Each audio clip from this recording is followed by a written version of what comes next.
Magandang araw mga kaibigan. Bigyan natin ng reaction opinion itong post ni Office of Senator Alan Cayetano. Title, Cayetano, cooperation must be based on what is right. Senate President Alan Peter Cayetano said, the Senate remains open to working with different groups and stakeholders, provided that cooperation is anchored on what is right and consistent with the country's interest. Senator Alan stressed that while collaboration is important in governance, the Senate must continue exercising its independence and should not be subjected to pressure or dictated upon, particularly on sensitive matters such as proposals involving constitutional change. Ito, yung actual na statement ni SP Cayetano. Basta doon lang tayo sa tama, pare-pareho, we're willing to work with you.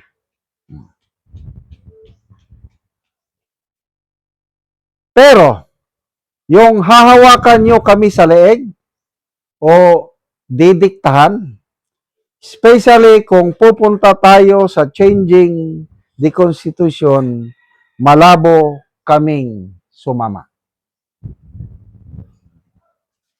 According to Senator Amy, yung pagboto ng impeachment sa Kamara, yung monetary incentive, pundo-pundo, plus pinangakuan ang mga kongresista kasama na mga senador na ma-extend ang kanilang term. So magkakaroon ng charter change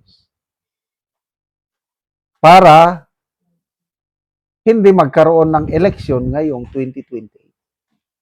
Parehas din sa PERMA initiative noong 2024 ba yun o 2023? Diba, nagpaperma na sila sa mga tao na hindi maliwanag. Parang perma ata sa mga ayuda, mga ganun. Perma naman ang tao. Yun pala, yun na yung gagamitin na para bang people's initiative na baguhin ang konstitusyon. Mabuti na lang na naisiwalat na sa pamamagitan ni Senator Amy na pag-alaman yung ganong galawan nila. At saka, by the time matibay ang Senado sa leadership ni Senator Subiri. Hindi siya nagpadikta sa Malacanang. Kaya sabi niya, nung nag-resign ba yun, o natanggal na siya, pinalitan siya ni Escudero na hindi ako sumunod, hindi ako sumunod sa kagustuhan ng powers that be. Kaya ito, napalitan ako, sabi niya. 2024 ba yun? Nagkamali lang sila dahil ang napili nilang ipinalit kay Subiri ay si Escudero, parehas din na independent-minded na hindi nila kayang diktahan. Kaya nung September of last year, wow, naiupo nila si Tito Soto na marami ang tumatawag sa kanya na tuta. Sumusunod lang sa kagustuhan ng naglagay sa kanya sa pwesto. Kaya tawag sa kanya tuta. Na bagay na hindi naman niya inaamin na hindi daw siyang tuta. Si Romualdez daw ang tuta niya. Yung mga ganon. So ito, mabuti na lang at nagkaroon ng kudita. Ako, malaki talagang pasalamat ko sa Diyos. Ang laking bagay ito. It's God's handiwork. Yung Brave 13 na naagaw nila ang liderato para hindi nila magawa yung gusto nilang gawin. Pero mo yan, wala nang election 2028 kung magtagumpay sila sa charter change. So, wala na, gusto nila talaga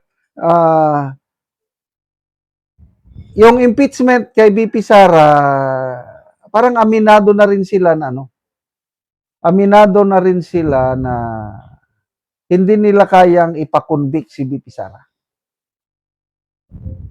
Kaya ito, I don't know anong plan. Plan A, Plan B, Plan C, Plan D na siguro. Charter change na lang. No election sa 2028. Baguhin lang yung form of government from Republican o presidential to parliamentary. Adi ang election na lang is members of parliament na lang, mga kongresista na lang ang botohan kung magtagumpay sila ng charter change. Magkakaroon pa rin ng election sa 2028, kailang ang botohan lang natin congressmen o members of parliament. Pagdating na sa Congress, sila na lang ang boboto sino ang maging presidente, prime minister. Ganon ang nakikita ko lang I might be wrong. So ibig sabihin, mawawala sa equation si BP Inday Sara. Kailangan mo nang kakandidato si BP Sara as congressman ng Davao para may pag-asa siyang manalo as prime minister. Kaya, ayan, salamat SP Cayetano, hindi nyo kami kayang hawakan ng loob. And with this, nakikita ko lalong titibay ang samahan ng Brave 13. Kasi si SP Escudero noon, ayaw niya ng charter change. So lalong magkakaisa yung 13 dahil nakikita nila na sila na lang ang aasahan ng taong bayan. Kasi kung Soto pa ang Senate President ngayon, nako, tuloy-tuloy na yan. Pag nagtagumpay sila na palitan yung si SP Cayetano, wala na. God save the Philippines na talaga. Magagawa na nila ang lahat nilang makakaya. Mabuti na lang ang Senado is last bastion of democracy natin. Nandyan yung final check and balance. Mabuhay kayo, SP Cayetano at saka Brave 13. Salamat mga kaibigan sa inyong pagsubaybay sa channel na ito. Nakakatulong kayo ng malaki sa tribong talanding ng Bukidnon dahil ang income natin sa channel na ito is pantulong sa tribo. Namimigay tayo ng libreng yero at pako para makapagpatayo sila ng mas maayos na tirahan. Panoorin nyo ang video na ito. Ano na yung mga yero nga ipanghatag sa mga tao.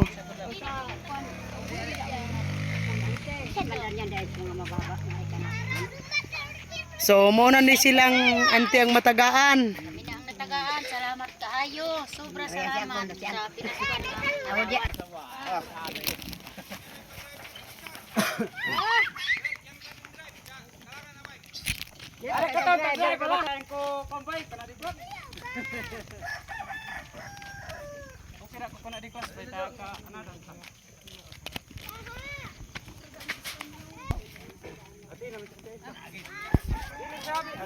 Muna ni mga yero lansang.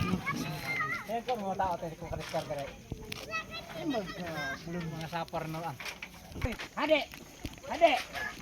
Yan na si Pamela. Banakakilaman. Sambayang kilo mata na.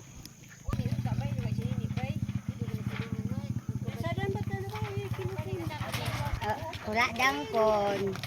Kan hura kay mga Edgarista. So, matagandaghan gyud ang matagaan diri og yero. Latang namo natin nga makabalay na gud mi. Oo, so pila na dai mo nanay mong edad? Kay sinta inwibi. 69 ka na. So makabalay na gyud ka. Gusto pa ko nga magbag og balay. Oo. Kay karaan na kay imong balay. Alang. Sumula na ka. Yasad si Auntie matagaan po ni Gero. Salamat kaayo sa Salamat, yatag salamat sa among nila. asin. Makabalay na gyud ko kay dugay na ko nangandoy nga makakaugaling kog balay di ko mag-ipon sa akong mga anak.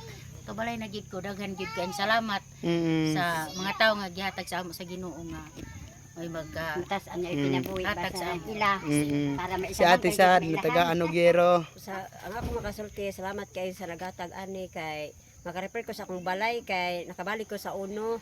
So hinatong tangadag ang pag-ayo ang matagaan nila o ginabang kay daghan nangalipay nga katawan sa mot nga karon nga Pasko. sobra among Salamat kalipay. kayo kay Dako kayo ang among kalipay nga Tatay natagaan. Sad. Mao na na among kinagdako nga pinaskuhan. Dalat ka nagpasalamat para number 1 ako sunod. Ate Mader. Mm. Kaya doon ko na rin